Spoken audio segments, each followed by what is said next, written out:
Welcome back to News Talk. Metro says it has determined the cause of the train derailment that triggered so much disruption to our commute last Wednesday. Metro says the condition, known as wide gauge, was discovered in July, but not fixed. Metro's interim general manager says it should have been. Members of Congress hearing this news are furious, and they have slammed Metro publicly. D.C. Councilman Jack Evans joins us now. He's Democrat from Ward 2, chairman of the panel's Finance and Revenue Committee, and he sits on the Metro board. Welcome back to the debate. Thanks, Bruce. Glad to be here. Thank you. A lot for us to get to, and we appreciate very much your time. It's good that Metro knows the cause. You want to minimize these things, and when they happen, you want to fix them, right away. Lots of moving parts on a system like Metro. So stuff breaks. Most people get it.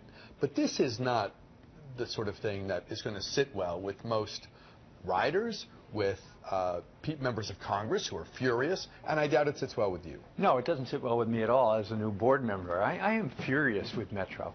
As you know, I served on the board of Metro from 1991 to 2000. When I left there, Metro was in pretty good shape. I don't know what happened in the last 15 years, but this system has really unraveled in a lot of ways. Safety was supposed to be a focus of this agency since the crash at Fort Totten. Priority number one. And yet, in January, we have an incident where someone's killed. And incident after incident since that point in time. Breakdowns in the system. Delays that are driving people crazy. And now, an incident where someone knew there was something wrong and just ignored it until a train derailed. So the whole culture at Metro, something has gone dangerously wrong over there, and we have to fix it. And this idea that, well, we haven't had a general manager since January, and that explains everything, that's nonsense. What was going on in the prior 5 to 10 years that allowed these situations to develop, where we have a culture that is a completely reactive culture?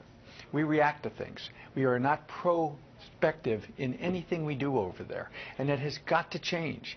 People rely on Metro. The region relies on Metro, and yet here we are with a system that everyone is losing confidence in. Have you spoken to Jack Requa, who's the interim general manager and who comes, incidentally, from the subway side of the House? I mean, the bus side.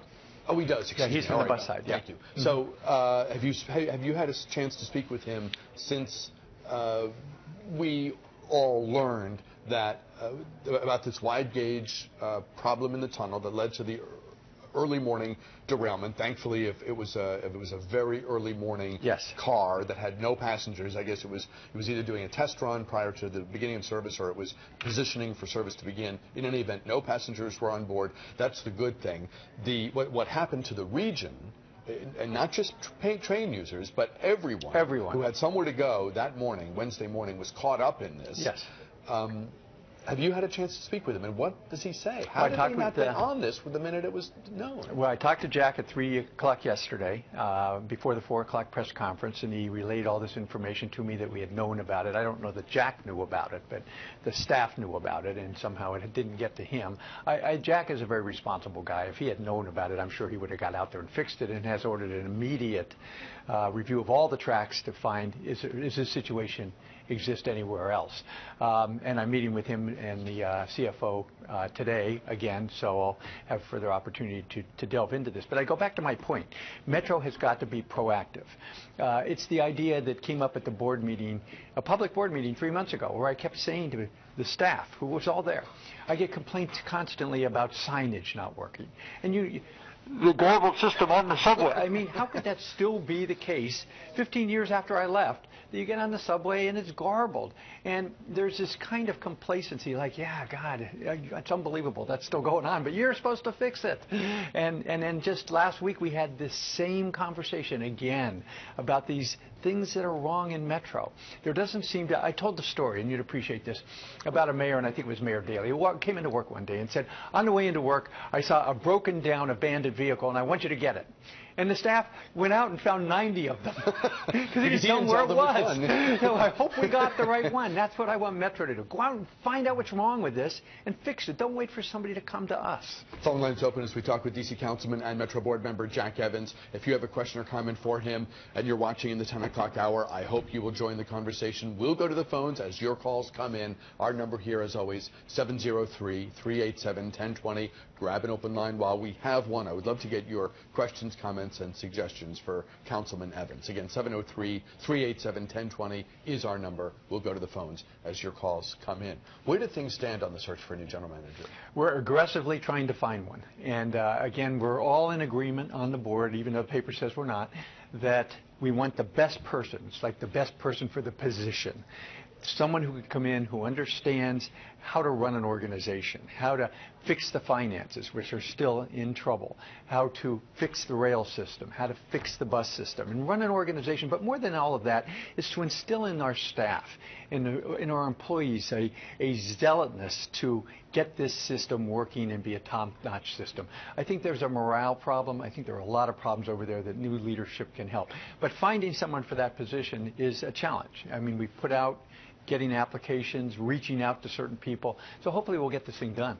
Does the agency's reputation make it harder to get someone good? I would think that to lead a transit agency in a five-star city like Washington, D.C., it would always be a plum gig. And in some ways, the worse the better, because if you're good at what you do and you're up for a challenge and you want to make a mark, you're not going to go to a city where everything's the thing going is well. Perfect. Right. Yeah, exactly. You know, this is something that the right person would be eager for. Yes, to come in and fix it. And why is it? But it seems to be taking so long, so one has to wonder, I mean, are there only two good people and they're both taken? I mean, yeah, what's going it's hard to say. I mean, we're reaching out, we're trying, all of us are putting names in for people to go out and find. And I think you're right. We will find someone who is eager to take on this job and to really make a name for him or herself as the one who fixed Metro. Does it bother you that the press conference where they come out and they say, we know what caused the derailment. It was a problem that was discovered in July.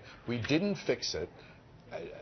And we don't know why that is. I mean, at a minimum, don't you have more to say than that when you address the public? Because now it's just, you know, if I had hair left, I'd be pulling it out over how ridiculous it's astonishing. When I found that out yesterday, it's just astonishing that they did not go out and fix it. And the question is why, who, how, and we need to find that out. And as Jack said, the heads are going to roll on this. I mean, if you had somebody who actually knew of a problem like this and just ignored it, they shouldn't be with the system, and they won't be.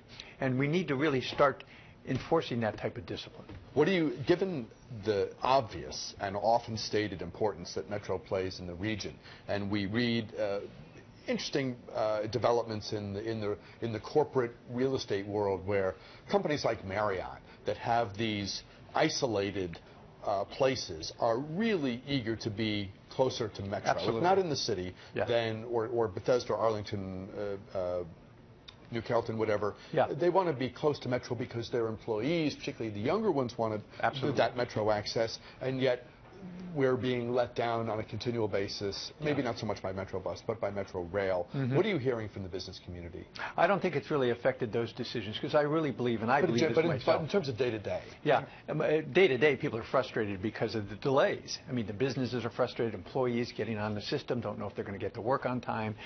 You know, you hear that all over the place. But I believe we can fix this. We have the second largest transit system in America, and we are a good system. We just have some major problems that have to be addressed.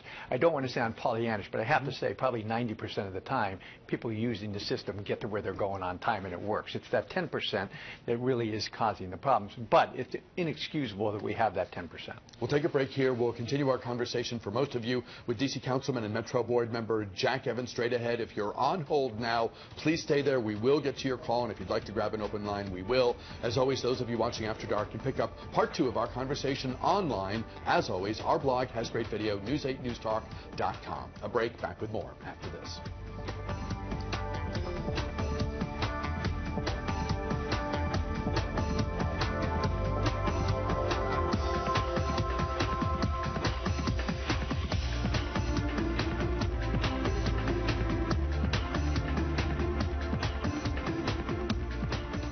Continuing our conversation here on News Talk on News Channel 8 with D.C. Councilman and Metro Board member Jack Evans. Phone lines open for your questions and comments. Our number here, as always, 703-387-1020. Yvonne, you were first. You're first now. Welcome, and go right ahead. Join the conversation. Hello? Hi, Yvonne. Hi, can you hear me? We hear you loud and clear. Go ahead, Yvonne. Okay, good morning to both of you. Yes. Good morning. And Metro is a disgrace. I'm scared to ride because I'm scared I might get robbed or beaten up. And then another one, the crime in D.C., the crooks got more guns than the police. They need to bring back the death penalty or that lethal injection. Is there a neighborhood that you want to put on the councilman's radar while you have Northeast? I live at Benning and East Capitol Street, and it's a disgrace. And I was born here. Yvonne, thank you very much for your patience. And she raises a couple good issues. Let's take them in order. We've talked a lot about the reliability issues connected with Metro. Can you talk about safety? Yeah, again, we're seeing on Metro, as we're seeing in the city as a whole, what appears to be an increase in crime. And consequently, we have beefed up on our buses. You've probably read in the paper today, putting surveillance there on instant surveillance so we can keep an eye on what's happening. Cameras. And same in the subway system. There are officers, et cetera, on higher alert to keep an eye on what's happening there. So just like in the city, there is a concern. I don't say that Metro is unsafe, though. We haven't seen that incidence of increase in crime. But again, you have to be very cognizant and vigilant. Citywide, what's going on? That's a bigger concern to me.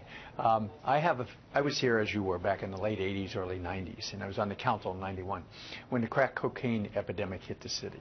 And it started short and then took off and then was out of control. And our homicides went up into the 492 one year. I don't know if I'm getting that same feeling today, but I'm worried. The synthetic drug problem, how much is this driving the crime that's taking place, and what are we doing about it? Do we even know enough about it? Is it thousands of people making the synthetic drugs in their bathtubs, or is it 4 guys who control the whole thing? What's the distribution network? And is it causing the crime? Are gangs fighting over turf? Are people trying to get money to buy it? Or is the domestic violence as a result of people using it and coming home totally strung out? And that's what we have to get to the bottom of before this thing escalates. Now, it's a nationwide problem. I recognize that. But I'm not worried about nationwide at the moment. I'm worried about the district. Do you think police are still grappling themselves? Oh, I think without a sense of what's causing this, you would think it would be hard to put together a strategy against it. Is it your sense that police are still trying to figure out some of the basics? I do. I think we're all trying to figure out the basics, yeah. And I think they're doing a good job at trying to figure it out. But in the meantime, what you saw at 7th and O Street, what used to be part of my ward in Shaw, where we had really brought that neighborhood back, under control. When I took office back in I think it was 1993, 94, we had 3 people shot execution style at the Kennedy Playground. And that's when I sprung into action. We put together the Shaw Crime Task Force, and really over the years, really brought Shaw to a place where we felt safe. 2 nights ago, 3 people shot exactly at the same spot, 7th and O Street. And someone killed there in the spring. And now, to the police chief's credit, she has stationed a 24-hour-a-day guard at 7th and O Street. But that's a temporary solution to a bigger problem, and that's what we have to get to the bottom of. Back to the phones at 703-387-1020. As more of your calls come in, there's been a flurry of prostitution arrests. Yes. We're led to believe this comes from a beefed up prostitution crackdown by MPD. Given the issues we're facing across the city with various types of violence, is this the best use? Some people say, hey, consenting adults, oldest, what is it they say? It's the oldest profession, oldest profession of all time. Second oldest profession. Second. Something like that. So, I don't know what the first is. Being a talk show host. So is this the best use of MPD resources, going after street sex trade? Yes, and I believe it is in this sense. Prostitution is a regional business that exists from Richmond to Montreal, and it exists in the time frame usually from March to November. It goes, and there's several types of prostitution. Showgirl prostitution, which we know, women walking around scantily clad. The crack prostitution, which is much more indoor in struggling neighborhoods. And now a new type, which is the internet prostitution, which is completely indoor. What we're focused on is the showgirl prostitution. the girls who are out in the streets, having sex in alleys, being up late, early in the morning, disturbing the neighbors. If you hit it and hit it hard, it will go elsewhere. So my whole approach over the last 25 years, and it has worked, has been not to focus on arresting the prostitutes. That's of no value to you. Go after the demand side. That's the Johns. Make it so that Johns don't want to come here because of fear of being arrested or losing their car. That's why I did the "Honey, I Lost the Car," because it's catchy. The news will follow that, and you'll think twice if you're going to come here. And I want prostitution out of my city. Who wants to have to explain? Exactly. To your partner when you go home. I lost the car, Bruce. I don't know what, I was picking up a prostitute. So you don't want to have to do that. And so this is going to sound, surly or whatever, but stay in Maryland. Stay in Virginia. Go out on Route 1. Don't come into my city to pick up prostitutes. And that's what it is. We're seeing a lot of Virginia and Maryland license plates coming into the Logan Circle neighborhood because they can come up 14th Street, down New York Avenue, or people wandering over from the hotels. One of your colleagues has a different idea where all this is concerned, and it's not out of the blue. It's not like other areas haven't gone the legalization and taxation route. The arguments, I guess, are that you could make money on it as there's a I don't know, sales tax or whatever. Maybe that part's overblown. But if you know who the people are who are doing it, health testing can certainly be a feature of it. Can you speak to that idea? Yeah. If you know prostitution and the people who get caught up in it, the young girls and women, this is not consenting sex between two adults. It is something much more horrific. And anyone who wants to legalize this, I say come out for a walk with me and see what you're dealing with first. I don't know what legalization would be in the District of Columbia. I do know that when you legalize something in a little jurisdiction like ours, surrounded by a lot of jurisdictions that it's not, we will become a sex haven for people. And again, the women caught up in this, and girls, it is horrific. So it's not a course of action that I would recommend. Not a victimless crime is what I hear you saying. It is not a victimless crime, not by any shape of the imagination. I want to ask you about the Olympics in a moment, but first let's go to Doug. Doug's in Alexandria, line 3. Hello, caller. Welcome. You're on the air. Yeah, thanks. I have a question. Why don't you run more 8-car trains during rush hour? It's a little, I was a little frustrated, especially last year after the accident at LaFont Plaza, when the next day the Yellow Line was originating in Pentagon going to Huntington, and you knew there was going to be increased demand there, and how scary it was to see people cramming into those trains, which in itself is incredibly unsafe, in my opinion. Doug, thank you very much. Yes, Doug it's a great question, and we're trying to do that.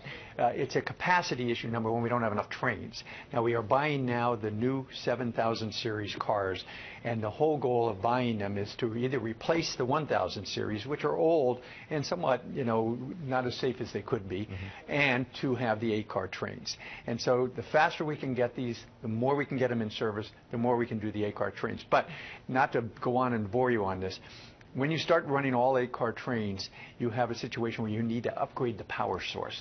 It is a money issue at some point where we have to invest billions of dollars in this system in order to run all 8-car trains. But that is the goal somewhere down the road, is to increase the capacity. You made a reference early in our conversation to Metro's financial situation. Yes. Can you talk in more detail about that? Yes. Metro has a serious financial problem right now, and it's on three different levels. Level number one is just to keep this system where it is a somewhat of a billions of dollars investment. If we then want to do the momentum program, the 2025-2050 program that expands the system to the first-class system we want, we're talking about $25 billion on top of that. And Metro also has an unfunded pension liability, an unfunded health care problem that is in the billions of dollars. So what Metro has done, unfortunately, over the years, it's allowed its infrastructure to deteriorate because what they would argue they didn't have enough money, and that may be the case. They have not funded things like the pension and health care, which needed to be done and aren't. And we have programs for the future. So there's going to be a tremendous investment that needs to be done in Metro. And Bruce, let me conclude by this. Public transportation is something that needs to be subsidized by the public. It doesn't make money. And what this region has got to decide is, what do we want here? If you want a system like you have today, then you're going to get it if you keep the funding level at the levels it is now. If you want a first-class system, you're going to have to pay for it. And we have to make those, the two governors, the mayor, we have to make those decisions. And as a new Metro board member who's been there before, and the finance chair now, and the finance chair in the district, I'm going to be making that pitch to the public, and the public can let our elected officials know what we want to do here. Let me go to the phones. Let me squeeze in Karen before we go to break. Line 2, Karen, hello, you're on the air. Jump on in, please. Line 2 and Karen. Karen, are you there? Yes. Hi, go ahead. You're on the air with Jack Evans. Yeah. Karen, you there? Hi, I just had a comment. Go right ahead. Yes, I am. Mm-hmm. Go right ahead. I was just saying that you really need to. Yes, I am. Your question is what, Karen, or your comment? Basically, you need to really clean up. You know, leaders there are backlashing against those who have information against other employees.